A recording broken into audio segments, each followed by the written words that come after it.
What's up, grinders? I am Hazard and this is Gems of War. So this is my very first commentary video, and first of all I wanna mention that English isn't my first language, so at times I might mumble and talk all kinds of nonsense. But hey, try to stay along, alright?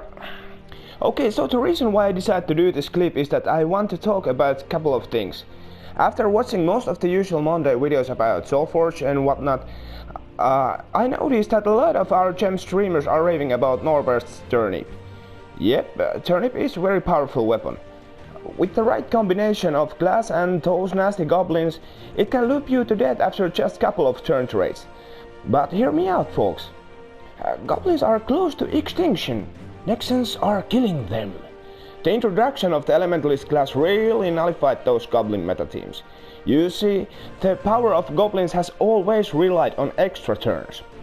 Previously, you attacked against goblins using your Frostmage class, which has 25% chance to freeze a random enemy when an ally casts a spell. You had to actually cast your troops in order to freeze those goblins, and even then it was based on that percentage chance. If the goblin defense had Orpheus medals equipped, in the worst case they could cleanse themselves in the very next turn.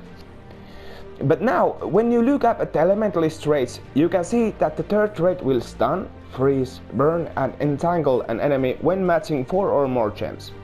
And here comes the important part. When stun is applied, the team loses its ability to get cleanse from Orpheus medals.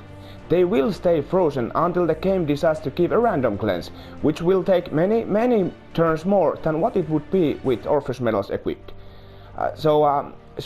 So basically all you have to do is match some extra turns and the goblin team is pretty much taken down already.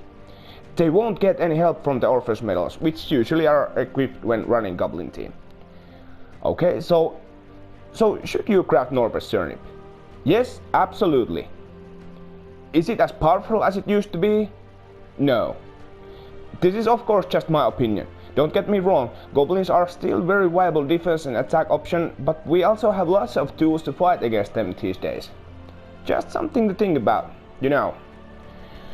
Alright, on to the next topic. Another thing that I noticed is that barely nobody recommended crafting Dagger of Chain. At the very first glance it looks like one of those Jurassic Kingdom weapons, but when you take a closer look at it, you will notice that it has the quick upgrade, aka extra turn after a cast. This is very low mana cost weapon, and when combined with the right banner, class and troop combination, it actually turns out to be probably the most powerful Brown Guild Wars Day weapon. Amazing, isn't it? So let's take a closer look, shall we, when I get to my team page. Gotta love those loading spinning wheels. Where it is? Oh, there it is. Okay, here is one of my Brown attack teams. As you can see, I have equipped Monk class, which has amazing talents when you look up at the tree.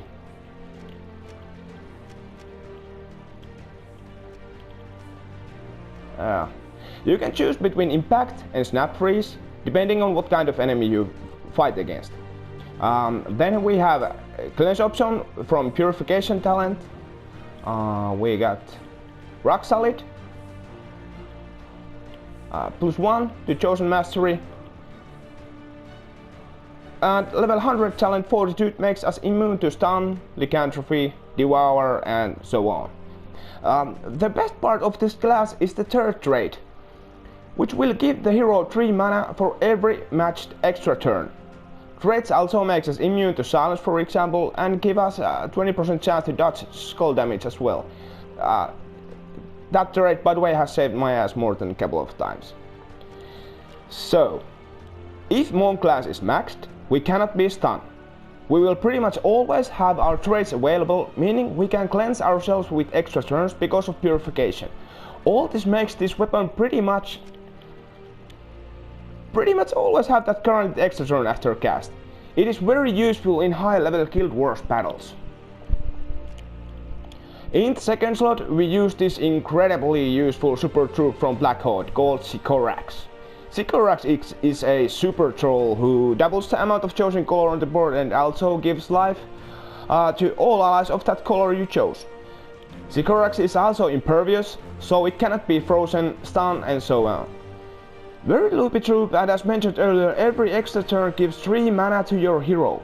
You can basically loop enemy to death just by shifting cast using your hero and Sycorax. Let me check my notes. Third slot is another extra turn troop with additional spell damage option. Mistralus deals splash damage to 1 to 4 enemy troops. Then she jumbles the board and gains an extra turn. She has one of the better third traits in the game. She enchants all allies when matching 4s or 5s. The only real downside with Mistralus is that she can actually be frozen. If that happens, things naturally get complicated, but that's another story, and we have replacement option available too. More about that later. Fourth troop is our Kickstarter. Daughter of Ice is used to get rid of red gems by converting them to blue. A lot of guilds tend to run Yao Guai defenses on Brown Day, so converting those red gems away really helps the survivability against that particular team. She also summons an Ice Storm, which will naturally make the looping with Sycorax a lot easier, as the board more than often has plenty of blue gems to double up. Oh, and she is immune to freeze as well, but can be stunned though. Okay, so about the Mistralus replacement I mentioned earlier.